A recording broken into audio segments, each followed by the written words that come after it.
Topic समांतर रेखा और तिर्यक रेखा। इसमें हम लोग यह सीखेंगे कि समांतर रेखा और तिर्यक रेखा यानी किसी दो समांतर रेखाओं को एक तिर्यक रेखा जब काटती है तो कुछ कोण बनते हैं और उन कोणों के मध्य में क्या आपसी संबंध होते हैं, इन चीजों के बारे में आज के वीडियो में हम लोग विस्तार से चर्चा करेंगे। तो देखिए इस वीडियो को पूरा अंत तक, तब जाके पूरा टॉपिक समझ में आएगा, इसलिए अंत तक बने रहिए। आइए सबसे पहले इसको स्टार्ट करते हैं। समांतर रेखा क्या होता है और तिर्यक रेखा क्या होता है। हमने बताया आपको कि समांतर रेखा किसे कहते हैं। देखिए ऐसी दो रेखाएं या दो से अधिक भी रेखाएं, केवल दो ही रेखाएं पर नहीं होती है, अनंत रेखाएं हो सकती हैं, परंतु प्रत्येक दो रेखाओं के मध्य में की दूरी आपस में क्या हो, बराबर हो। आपस में क्या हो, बराबर हो। लंबवत दूरी आपस में क्या हो, बराबर हो और हर जगह बराबर हो। जैसे यहाँ जो कुछ डिस्टेंस आया, यहाँ कुछ डिस्टेंस आया, क्लियर। अब यह रेखा क्या है, अनंत दूरी तक जाएगी। रेखा की परिभाषा है अनंत दूरी तय करती है। अब यह अनंत दूरी तक जाएगी तो हर जगह इसके मध्य की जो दूरी होगी, मध्य की जो दूरी हो रही है वो हर जगह क्या हो, समान हो। हर जगह क्या हो, एक समान हो। तो ऐसी ही रेखा को हम क्या कहते हैं, समांतर रेखा। अर्थात इसको आगे बढ़ाने पर या आपस में ये दोनों रेखाएं कहीं ना मिले तो इसे ही हम क्या कहते हैं, समांतर रेखा। अंडरस्टैंड। अब यदि इन रेखाओं को कोई एक इस तरह से रेखा आती है जो इसके पॉइंट किसी पॉइंट पर कट कर देती है तो इसे ही हम क्या कहते हैं, तिर्यक रेखा। यह रेखा क्या कहलाएगा, तिर्यक रेखा। तो चलिए इसके बारे में कुछ रिलेशंस पढ़ते हैं। देखिए सबसे पहले बात है, आप ध्यान देंगे, जैसे मान लीजिए यह एक रेखा है जो समांतर रेखा है। सपोज दैट यह दोनों रेखाएं आपस में क्या है, समांतर रेखा है। क्लियर। अब इसे तिर्यक रेखा क्या करती है, काटती है। इसे एक तिर्यक रेखा काटती है। तो तिर्यक रेखा इसे, इस रेखा को इस बिंदु पर और इस रेखा को इस बिंदु पर काटती है। तो काटने के बाद इसमें कुछ कोण बनते हैं। देखिए यहां पर कोण बनेगा कोण, इसका नाम देते हैं एक। इधर भी एक कोण बन रहा है 2, यहां भी कोण बन रहा है 3 और यहां भी कोण बन रहा है 4, यहां भी कोण है 5, 6, 7 और यहां पर। इस प्रकार से किसी समांतर रेखा को एक तिर्यक रेखा काट रही है तो कुल 8 कोण बन रहे हैं और इन कोणों के मध्य में कुछ रिलेशन को समझना है। कंडीशन क्या है, अगर मान लीजिए रेखा यल है, यह रेखा यम है और यह रेखा यन है, तो कंडीशन है कि यल पैरेलल टू यम। यल यम के क्या है, पैरेलल। यल यम के समांतर है और यन एक तिर्यक रेखा काट रही है। तो देखिए इसमें सबसे पहले हम समझते हैं बाह्य कोण के बारे में। बाह्य कोण, बाह्य कोण, बाह्य कोण वह कोण जो इसके बाह्य क्षेत्र में बने हैं। बाह्य क्षेत्र में देखिए बाहर के क्षेत्र में कोण बने हैं। कौन बना है, 1, फिर 2 और यहाँ 7 और यहाँ पर 8। तो ये बाह्य कोण कहलाएंगे। यानी हम लिखेंगे कोण 1, कोण 2, कोण 7 और कोण। यानी यह जो कोण होंगे 1, 2 और 7 और 8, यह जो 4 कोण है, यह चारों कोण बाह्य क्षेत्र में बने हैं, इसलिए इसे हम बाह्य कोण कहेंगे। अंडरस्टैंड। इसके बाद की बात आती है अंतः कोण। अंतः कोण। अब देखिए अंतः कोण की बात, जो इसके अंतः क्षेत्र में बने हैं। कौन कौन से बने हैं अंतः क्षेत्र में, 3, 4, 5 और 6। देखिए 3, 4, 5, 6 यह अंदर के क्षेत्र में बने हैं, इसलिए इसे अंतः कोण कहेंगे। और यह बाहर के क्षेत्र में बने थे, इसलिए इसे हम बाह्य कोण कहेंगे। क्लियर है। तो इन दो चीजों के बाद अब नंबर आता है कि एकांतर कोण क्या होता है। एकांतर कोण,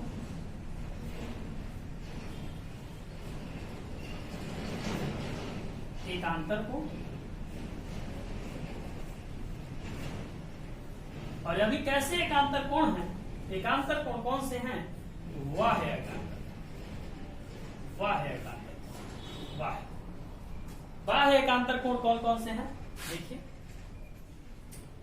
यहां का कोण और यहां का कोण, यह कोण और यह कोण। अंत एकांतर की बात करेंगे तो यह कोण, यह कोण और यह कोण, यह कोण। ठीक है। तो अगर एकांतर बाह्य कोण की बात करें तो सबसे पहली बात यह है कि एकांतर बाह्य कोण आपस में बराबर होंगे, एकांतर अंतः कोण भी आपस में बराबर होंगे। तो बाह्य कोण की बात करें सबसे पहले तो कोण 2 और कोण 8, यह एक एकांतर बाह्य कोण है। अंडरस्टैंड? जो बाहर के क्षेत्र में बने हैं और अगर एक इस दिशा की ओर बना है तो एक दूसरे दिशा की ओर बना है। ठीक है। 1, 2 और 8 समांतर है तो इसके में रिलेशन क्या होगा कि कोण 2 का मान जितना होगा उतना ही मान कोण 8 का भी होगा। और एक इसका बनेगा, इसके साथ ही साथ एक और बनेगा 1 और 7, कोण 1 और कोण 7। ठीक है। यह भी दोनों कोण आपस में बराबर होंगे, कोण 1 कोण 7 के बराबर होगा, कोण 2 कोण 8 के बराबर होगा और यही कोण एकांतर बाह्य कोण कहलाएंगे। अब एकांतर अंतः कोण की बात करें, एकांतर कोण यह किस प्रकार के हैं? अंतः की हैं। अंतः की जरा बात की जाए तो देखेंगे इसमें कौन कौन सा बन रहा है। देखिए 4, 6 और 3 और 5, कोण 4 और कोण 6 मान भी इसके आपस में बराबर होंगे और कोण 3 कोण 5, कोण 3 कोण 5। बात समझ में आ रहा है? कोण 4 कोण 6 के, कोण 3 कोण 5 के बराबर होगा, 3 5 के और 4 6 के बराबर होगा। ठीक है। यह कहलाएगा एकांतर अंतः कोण। इसके बाद हम संगत कोण की अगर बात करें, संगत कोण, संगत कोण, संगत कोण की बात करें कौन कौन सा?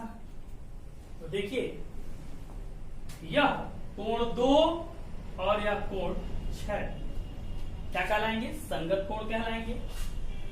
इसकी कंडीशन क्या है?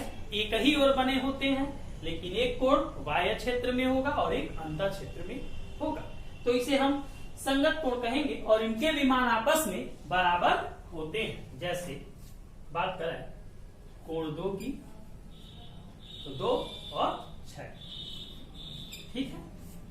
और कौन होगा? 3 7, कोण 3 कोण 7। और बात करें तो 1 किसके बराबर होगा? 5, कोण 1 कोण 5। और कहें तो 4 8। ठीक है। तो आप समझ गए बाह्य कोण कौन है, अंतः कोण कौन है, एकांतर बाह्य कोण कौन है और एकांतर अंतः कोण कौन है, संगत कोण किसे कहते हैं। इन सब चीजों को आप समझ चुके होंगे। वीडियो में हमने आपको बता ही दिया पूरे डिस्क्रिप्शन के साथ, तो आप इसे समझ गए होंगे। साथ ही साथ एक और आपको कंडीशन बता दें जो आपको क्वेश्चन को सॉल्व करने के समय काफी महत्वपूर्ण और काफी सहायक होंगी आपको प्रश्नों को हल करने के लिए। तो आप इस चीज को जानिए, यदि किसी दो समांतर रेखा को एक तिर्यक रेखा काटती है तो अंतः क्षेत्र में एक ही ओर बने कोण, अंतः क्षेत्र में एक ही ओर बने कोण का योग, कोणों का योग 180 अंश होता है, तो हम कहेंगे कि वह रेखा समांतर। अंडरस्टैंड? जैसे मान लीजिए हम आपको बताते हैं कि अगर यह दोनों रेखा यल और यम दोनों रेखा समांतर है कि नहीं। आपको क्वेश्चन में पूछा जाता है कि आप बताइए कि एल यम के समांतर है या नहीं और इन दोनों कोणों का मान दे दें, या फिर कुछ ऐसे कोणों का मान दे दें जिसकी सहायता से आप इन दोनों कोणों का मान पता कर सकते हैं और पूछे कि बताइए क्या ये दोनों रेखा आपस में समांतर है। तो आप क्या काम करेंगे? अंतर क्षेत्र में एक ही ओर के बने कोणों का योग चेक करेंगे।